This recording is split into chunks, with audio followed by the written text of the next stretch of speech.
born from the golden legacy of Mukunda Jewelers. Porvi, grand opening at KPHP on November 1st.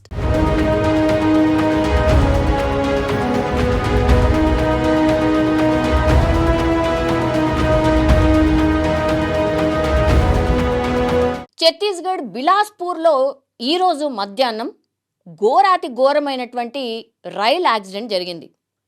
ఏదో ఒక accident ప్రపంచంలో ఎక్కడో చోట జరుగుతూనే ఉంటుంది, కానీ ఇండియాలో దట్టు తెలుగు రాష్ట్రాల్లో ఈ మధ్య కాలంలో చాలా పెద్ద ఎత్తున యాక్సిడెంట్లు జరుగుతున్నాయి. అది ఎయిర్వేస్ అనుకోండి, రైల్వేస్ అనుకోండి, లేకపోతే రోడ్వేస్ అనుకోండి, ఏది కూడా వదలకుండా ఎక్కడో చోట ఇట్లాంటి ఇన్సిడెంట్స్ జరుగుతూనే ఉన్నాయి. ఇప్పుడు ఛత్తీస్గఢ్లో మీరు చూడండి ఎంత భయానకమైనటువంటి సిచ్యువేషన్లో ఈ ట్రైన్స్ మనకు కనిపిస్తున్నాయి. ఒకవైపేమో గూడ్స్కి సంబంధించిన ట్రైన్ సేమ్ ట్రాక్ మీద ఉంటుంది, ఇంకోటేమో ప్యాసింజర్ రైల్ ఏదైతే ఉందో అది కూడా సేమ్ ట్రాక్ మీద ఉంది. ఇప్పుడు గూడ్స్ ట్రైన్ ఏదైతే ఉంటుందో దాంట్లో అన్నీ కూడా వస్తువులు ఉంటాయి, పెద్ద పెద్ద ఏమంటారు చాలా బరువు ఉంటుంది కాబట్టి దానికి ఏమీ కాలేదు. ఒకవేళ ఎంత ఫాస్ట్గా వచ్చి రైల్ని ఢీ కొట్టినా సరే గూడ్స్ ట్రైన్కి ఏమీ కాదు. పడితే గిడితే ఇట్లా పక్కకి ఇట్లా జస్ట్ ఇట్లా అవుతుందేమో, లేకపోతే అది కూడా ఈ ఇన్సిడెంట్లో చూడండి అసలు గూడ్స్ ట్రైన్ ఆర్ గూడ్స్ బోగీలు ఇంత కూడా చెక్కు చెదరలేదు. వెనక నుంచి వచ్చిన ప్యాసింజర్ రైల్ మరి ఎంత ఫాస్ట్ ఉన్నదో నాకైతే అర్థం కాలే, కానీ ఈ విజువల్ ఒకసారి చూడండి.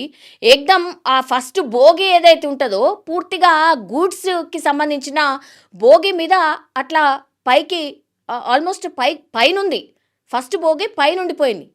దీంతో ఏమైపోయింది పాపం ప్యాసింజర్ను వాళ్ళు కూడా ఎక్స్పెక్ట్ చేయరు కదా, ఒక్కసారిగా ఢీ కొట్టంగానే ఈ ఫస్ట్ బోగి పోయి ఆ గూడ్స్ బోగి మీద ఆగింది. అందులో ఆ ఫస్ట్ బోగిలో ఉన్నటువంటి వాళ్ళు పాపం తీవ్ర గాయాలైనటువంటి వాళ్ళు చాలామంది, హాహాకారాలు చేసిండ్రు చాలామంది.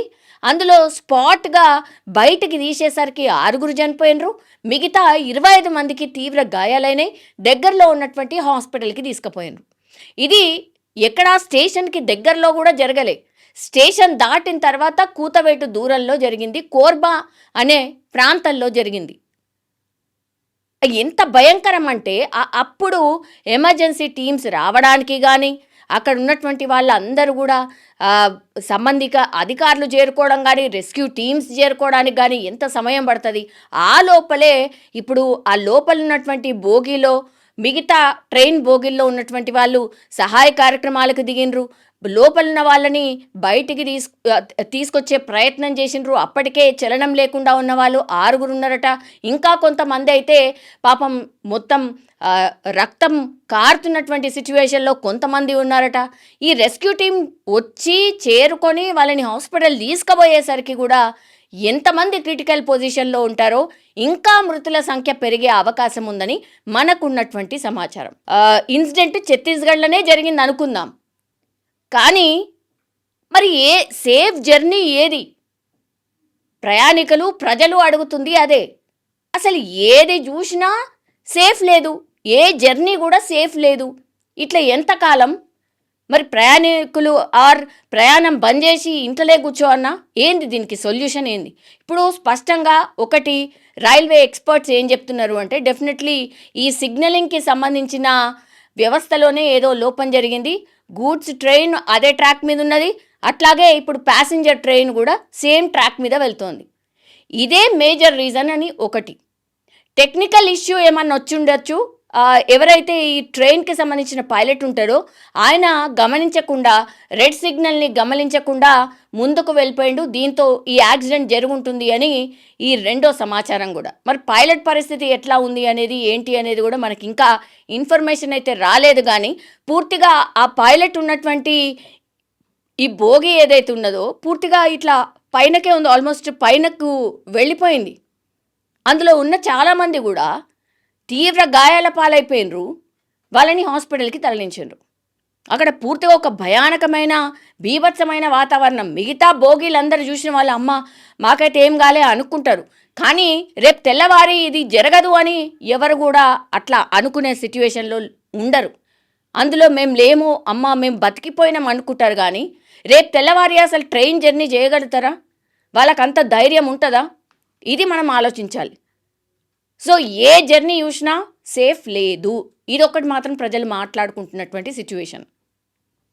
ట్రైన్ జర్నీ సేఫెస్ట్ జర్నీ అని చాలామంది అంటూ ఉంటారు. కొంచెం ఫెసిలిటీస్, ఫ్యామిలీస్ ఎక్కువ, పిల్లలతోనే ఎక్కువ అందులోనే ప్రిఫర్ చేస్తారు జర్నీకి కూడా. నో డౌట్ నిజంగానే అట్లనే కంఫర్ట్ కూడా ఉంటుంది. కానీ ఇట్లా ఇన్సిడెంట్స్ జరిగినప్పుడు మాత్రం భయం వేస్తుంది. ఈ మధ్య కాలంలో చూస్తే పెరిగిపోయినాయి ఇట్లాంటి ఇన్సిడెంట్స్. ఇప్పుడు రైల్వే అధికారులు వచ్చిర్రు, ఒక నివేదిక తయారు చేస్తారు, ఇట్లా కాకుండా చూసుకుంటామంటారు, అంతే. తర్వాత కాకుండా ఉంటుందా? మళ్ళా నెలనో 2 నెలల్లో 3 నెలల్లో ఆ తర్వాతనైతే ఎక్కడో చోట జరుగుతూనే ఉంటుంది కదా. కొన్ని ఈ ట్రైన్ ఇన్సిడెంట్స్ కూడా ఎంత భయానకమో, అసలు బోగీలు మొత్తం పట్టాలు తప్పించి అల్లకల్లోలం ఉంటుంది. సో ఇట్లాంటివి జరగకుండా ఉండాలి అని అంటే టెక్నికల్లీ అట్లాగే మ్యాన్ పవర్ని కూడా పర్ఫెక్ట్గా ట్రైన్ అయి ఉండాలి. దెన్ ఇట్లా సిగ్నలింగ్ వ్యవస్థ మీద ఆధారపడి ఏవైతే ఈ జర్నీస్ ఉంటాయో వెరీ కీన్ ప్రతి దాన్ని కూడా కీన్గా అబ్జర్వ్ చేస్తూ వెళ్ళాల్సిందే. లేకపోతే వేల మంది ప్రాణాలు, వేల మంది కుటుంబాలకు సంబంధించిన వ్యక్తులు ఆ బోగీలలో ఉంటారు కాబట్టి అది దృష్టిలో పెట్టుకునైనా సరే ఏ నెగ్లిజెన్స్ లేకుండా ఈ జర్నీలు సాఫీగా చేయాలి అంటే పూర్తిగా ఆధారపడి ఉంది ఏంటి అని అంటే ఈ రైల్వేకి సంబంధించిన వ్యవస్థ అనుకోండి, లేకపోతే ఈ రైల్వేకి సంబంధించిన అధికారులు ఆర్ వ్యవస్థకు సంబంధించి పూర్తి సిస్టమ్కి సంబంధించి కూడా కరెక్ట్గా ఉంటేనే ఈ జర్నీస్ అన్నీ కూడా సాఫీగా సాగే అవకాశం అయితే ఉంటుంది. మరోసారి ఛత్తీస్గఢ్లో జరిగినటువంటి ఈ ఇన్సిడెంట్ పైన అగైన్ మరోసారి అసలు ఏ జర్నీ సేఫ్టీ అనే క్వశ్చన్ రేజ్ అవుతోంది.